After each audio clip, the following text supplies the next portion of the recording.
Hey everyone, welcome to This Explainer. I'm Samer Harakli, and today we're diving deep into the actual mechanics of financial statement risks. You know, this is absolutely crucial for anyone tasked with guarding a company's financial integrity. So, let's get into it. Right off the bat, let's look at the big picture, our master syllabus overview for day 52. What you're seeing is this continuous, living cycle. We identify, we assess, we address, and we monitor risk. It's not a one-and-done thing. It's a constant loop, and we're going to break down every single piece of that puzzle today. All right, here's our roadmap. Part 1, Objectives and Risk Types. Part 2, Sources and Assessment Process. Part 3, Risk Examples and Assertions. Part 4, Fraud Risks and Auditor Role. Part 5, Indicators, Tools, and Best Practices. And we'll wrap up with Part 6, Revenue Recognition Risk Flow. We've got a lot to cover, so let's jump right in. So what exactly are we talking about here? Let's define it. Financial statement risks are events or conditions that may cause a material misstatement in the financial statements. Internal auditors identify and assess these risks to evaluate the design, implementation, and effectiveness of controls that ensure the reliability of financial reporting. It's our job to hunt these vulnerabilities down to make sure the numbers are, well, actually reliable. Moving right along to Section 1, Objectives and Risk Types. Let's start with our core objectives. Why do we even do this? 1. Understand risks that may lead to material misstatement. 2. Identify areas vulnerable to fraud or error. 3. Evaluate the effectiveness of controls over financial reporting. 4. Support accurate, complete, and reliable financial statements. And 5. Strengthen governance and stakeholder confidence. To put that into perspective, when a board member sees a truly rigorous audit process, their trust literally skyrockets. That is the real goal here. Now let's look at the 4 specific types of risks. Think of this as a theoretical progression, kind of like a funnel. First, we have inherent risk, which is the risk of material misstatement in the complete absence of controls, just the raw, unfiltered risk. Then there's control risk, the risk that a control designed to prevent or detect misstatement will not operate effectively. Next up is detection risk, the risk that our audit procedures won't detect a misstatement.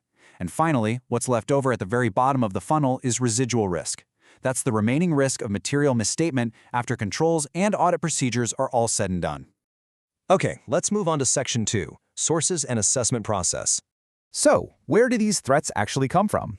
The common sources of risks include complex transactions and estimates, changes in accounting standards, management override of controls, inadequate segregation of duties, system failures or data errors, incomplete or inaccurate data, fraud, like misappropriation or financial statement fraud, and finally, pressure to meet targets. Honestly, I really want to highlight that last one. Pressure to meet targets is a silent killer. Imagine a sales director who's, say, $100,000 short of their quarterly bonus target on the literal last day of the month. That immense pressure? That's exactly what transforms a totally well-meaning employee into someone who might prematurely record revenue. It happens all the time.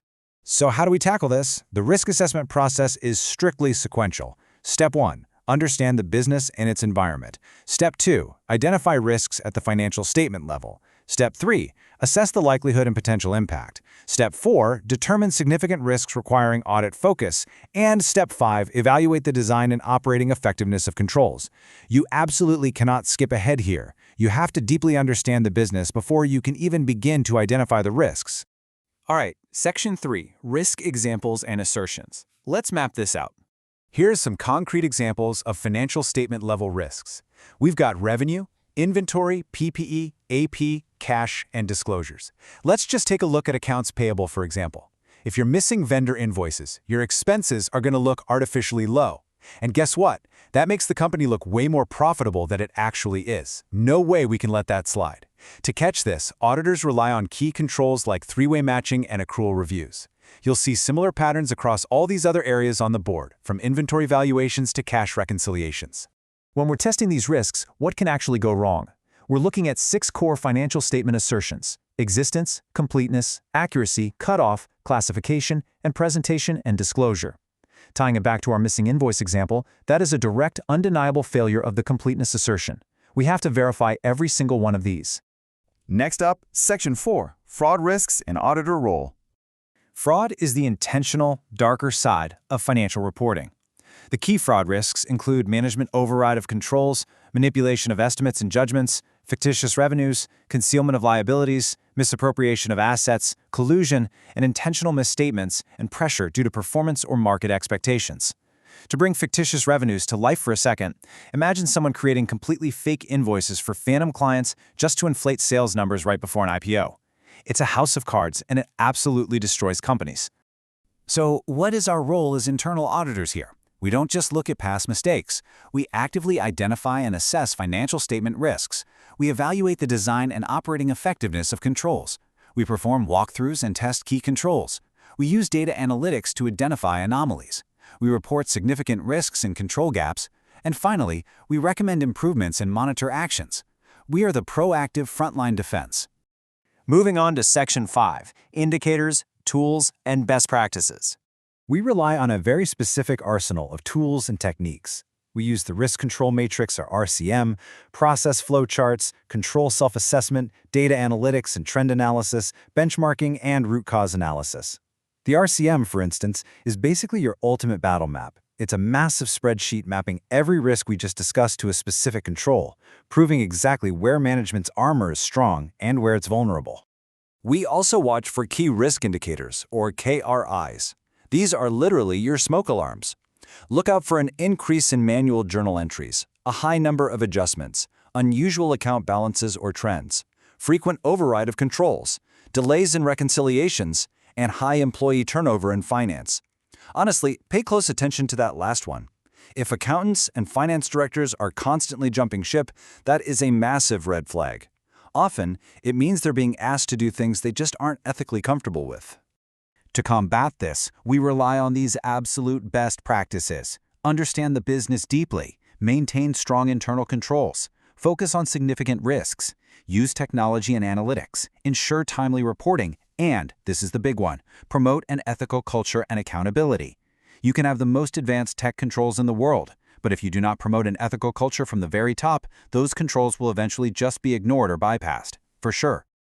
Let's wrap things up with Section 6, Revenue Recognition Risk Flow.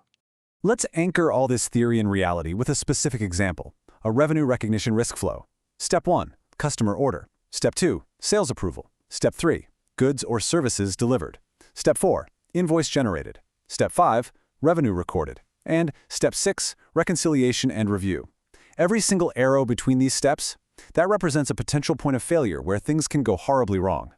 To protect that flow, you absolutely need key controls: approval before price or credit limits, delivery note match with invoice, cutoff and completeness review, and reconciliation of sales reports. As auditors, our mantra here is incredibly simple. Remember this: identify the risk, test the control, report the gap, improve continuously. That is the cycle. So, bringing it all together, here is your key takeaway. Financial statement risks can arise from error, fraud, or inadequate controls. Internal auditors help organizations ensure accurate financial reporting by identifying risks, evaluating controls, and recommending improvements to safeguard value and build trust. Look, all this theory is totally meaningless without real-world application. Look closely at the systems protecting your own company. I want to leave you with a direct challenge based on everything we unpacked today. Does your organization's risk assessment process rigorously identify, test, and continuously improve its controls? Or are you just kind of hoping that the numbers are right? Think about it. Thank you for joining me, Sema Harakli, for this explainer. Keep learning, keep questioning, and keep improving those controls.